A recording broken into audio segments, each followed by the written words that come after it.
जय श्री कृष्णा, राधे राधे। आस्था की दुनिया में आप सभी का हार्दिक स्वागत है। आज के इस वीडियो में हम सुनेंगे संतान सप्तमी व्रत की कथा अच्छी लगे तो लाइक जरूर करिएगा और चैनल को सब्सक्राइब करिएगा। चलिए कथा शुरू करते हैं। एक दिन महाराज युधिष्ठिर ने भगवान से कहा, हे प्रभु, कोई ऐसा उत्तम व्रत बतलाइए जिसके प्रभाव से मनुष्यों के अनेकों सांसारिक कलेश दुख दूर होकर वे पुत्र और पौत्रवान हो जाएं।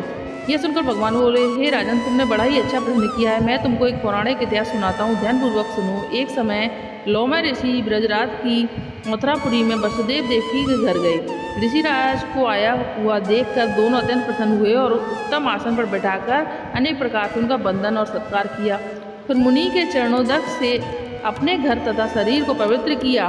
वे प्रसन्न होकर उनको कथा सुनाने लगे। कथा के कहते लोमश ने कहा कि हे देवकी, दुष्ट दुराचारी पापी कंस ने तुम्हारे कई पुत्र मार डाले हैं, जिसके कारण तुम्हारा मन अत्यंत दुखी है। इसी प्रकार राजा नहुष की पत्नी चंद्रमुखी भी दुखी रहा करती थी, किंतु उसने संतान सप्तमी का व्रत विधि विधान से किया, जिसके प्रताप से उसको संतान का सुख प्राप्त हुआ। यह सुनकर देवकी ने हाथ जोड़कर कहा, मुनि, हे ऋषिराज, कृपा करके रानी चंद्रमुखी का संपूर्ण वृत्तांत तथा इस व्रत को विस्तार सहित मुझे बतलाइए, जिससे मैं भी सभी दुखों से छुटकारा पा जाऊं। लोमय ऋषि ने कहा, देवकी, अयोध्या के राजा नहुष थे। उनकी पत्नी चंद्रमुखी अत्यंत सुंदर थी। उनके नगर में विष्णुगुप्त नाम का एक ब्राह्मण रहता था। उसकी स्त्री का नाम भद्रमुखी था। वह भी अत्यंत रूपवती सुंदरी नारी थी और ब्राह्मणी में अत्यंत प्रेम था। एक दिन वे दोनों सरयू नदी में स्नान करने के लिए गईं। वहाँ उन्होंने देखा कि एक महापौषी स्त्रियाँ सरयू नदी में स्नान करके निर्मल वस्त्र पहनकर एक मंडप में शंकर पार्वती की मूर्ति स्थापित करके पूजा कर रही थी। रानी और ब्राह्मणी ने ये देखकर उन स्त्रियों से पूछा कि बहनों, यह तुम किस देवता का पूजन कर रही हो और किस लिए कर रही हो? यह सुनकर स्त्रियों ने कहा, संतान सप्तमी का व्रत कर रहे हैं और सिर्फ पार्वती की पूजा चंदन अक्षत आदि से षोडोपचार विधि से किया है। ये इसी पुनीत व्रत का विधान है। यह सुनकर रानी और ब्राह्मणी ने इस व्रत को करने की मन में ठान ली। मन में संकल्प किया और घर वापस लौट कर आई। ब्राह्मणी भद्र तो इस व्रत को नियम पूर्वक करती रही, किंतु रानी चंद्रमुखी राजवंश के कारण कभी इस व्रत को करती और कभी ना करती, कभी भूलती तो कभी कर लेती। कुछ समय बाद दोनों मर गई। दूसरे जन्म में रानी बंदरिया और ब्राह्मणी मुर्गी की योनि पाई, परंतु ब्राह्मणी मुर्गी की योनि में भी सब कुछ याद रखे थी और वह कुछ नहीं भूली। भगवान शंकर तथा पार्वती जी का ध्यान करती थी। उधर रानी बंदरिया की योनि में भी सब कुछ भूल गई। थोड़े समय के बाद दोनों ने देह त्याग दी। अब उनका तीसरा जन्म हुआ। अब उस ब्राह्मणी ने एक ब्राह्मणी क्या कन्या के रूप में जन्म लिया। उस ब्राह्मण कन्या का नाम भूषण देवी रखा गया तथा विवाह गोकुल निवासी अग्निशील ब्राह्मण से कर दिया गया। भूषण देवी इतनी सुंदर थी कि वह आभूषण से रहित होकर भी अत्यंत सुंदर लगती थी। कामदेव की पत्नी रति भी उनके समान नहीं लगती थी। भूषण देवी के अत्यंत सुंदर सर्वगुण संपन्न चंद्रमा के समान धर्मी कर्मनिष्ठ सुशील स्वभाव वाले 8 पुत्र उत्पन्न हुए। यह सब शिवजी के व्रत का पुनीत फल था। दूसरी ओर शिव विमुख रानी ने गर्भ से कोई भी पुत्र नहीं हुआ। वह निसंतान दुखी रहने लगी। रानी और ब्राह्मणी जो प्रीति पहले जन्म में थी, वह अब भी बनी थी। रानी जब वृद्ध अवस्था में प्राप्त होने लगी, उसे गूंगा बहरा तथा बुद्धिहीन अल्पायु वाला पुत्र हुआ। वह 9 वर्ष की आयु में इस क्षण भंगुर संसार को छोड़कर चला गया। अब तो रानी पुत्र शोक में अत्यंत दुखी और व्याकुल रहने लगी। देवयोग में भूषण देवी ब्राह्मणी रानी के यहाँ अपने पुत्रों को लेकर पहुंची। रानी का हाल सुनकर उसे भी बहुत दुख हुआ, किंतु इसमें किसी का क्या बस। कर्म और प्रारब्ध के लेखे स्वयं ब्रह्मा भी नहीं मिटा सकते। इसी कर्म के कारण रानी को दुख भोगना पड़ा था। इधर रानी पंडितानी के इस वैभव और 8 पुत्रों को देखकर उसके मन में ईर्ष्या करने लगी। उसके मन में पाप उत्पन्न हुआ।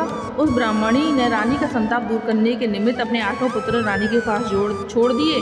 रानी ने पाप के वशीभूत होकर उस ब्राह्मणी के पुत्रों की हत्या करने के विचार से लड्डू में विष मिलाकर उनको खिला दिया, परंतु भगवान शंकर की कृपा से एक भी बालक की मृत्यु नहीं हुई।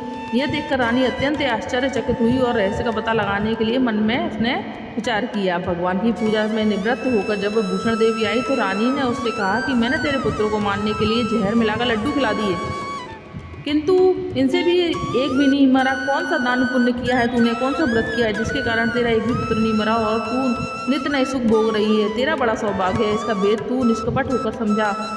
मैं तेरी बड़ी ऋणी रहूंगी। रानी के ऐसे दिन वचन सुनकर भूषण ब्राह्मणी ने कहा, सुनो, तुमको 3 जन्म का हाल सुनाती हूँ, ध्यानपूर्वक सुनना। पहले जन्म में तुम राजा नहुष की पत्नी थी और तुम्हारा नाम चंद्रमुखी था। मेरा भद्रमुखी था और ब्राह्मणी थी।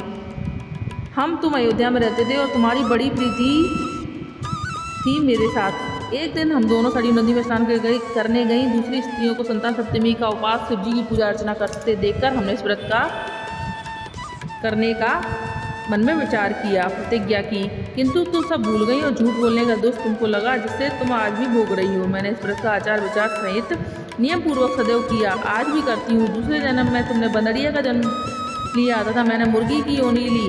भगवान शंकर की कृपा से इस व्रत के प्रभाव तथा भगवान को इस जन्म में भी ना भूलने के कारण, व्रत का नियमानुसार करे जाने के कारण तुम अपने बंदरिया के जन्म में भी भूल गई। मैं तो समझती हूँ कि तुम्हारे ऊपर यह तो भारी संकट है, उसका एकमात्र यही कारण है और दूसरा कोई कारण नहीं हो सकता। इसलिए मैं कहती हूँ आप भी संतान शक्ति के व्रत विधि से करिए, तुम्हारा संकट दूर हो जाएगा। लौमस ऋषि ने कहा, देव की भूषण ब्राह्मणी ने जैसा व्रत बतलाया था, पूर्वजन्म की कथा सुनकर, संकल्प इत्यादि सुनकर रानी को पुरानी बातें याद आ गई और पश्चाताप करने लगी तथा भूषण ब्राह्मणी के चरणों में पकड़कर क्षमा याचना करने लगी और भगवान शंकर पार्वती जी की महिमा के गीत गाने लगी, और जिसके प्रभाव से रानी को संतान सुख मिला और संपूर्ण सुख भोग कर रानी सब लोग को गई। भगवान शंकर के व्रत का ऐसा प्रभाव है, पथभ्रष्ट मनुष्य भी अपने व्रत पर अग्रसर हो जाता है और अनंत ऐश्वर्य को भोग कर मोक्ष को पाता है। लौमस ऋषि ने कहा, देखिए इसलिए मैं तुमसे कहता हूँ तुम भी इस व्रत का संकल्प करो, अपने मन में करो, तुमको भी संतान सुख मिलेगा। इतनी कथा सुनकर देव की हाथ जोड़कर प्रणाम किया, व्रत का सारा विधि विधान जाना और संतान सप्तमी का व्रत किया, जिस व्रत के प्रभाव से उन्हें श्री कृष्ण संतान के रूप में मिले। आशा है आपको कथा पसंद आई होगी। कथा पसंद आई हो तो लाइक जरूर करिएगा। धन्यवाद। ठाकुर जी की कृपा आप सभी पर बनी रहे। राधे राधे।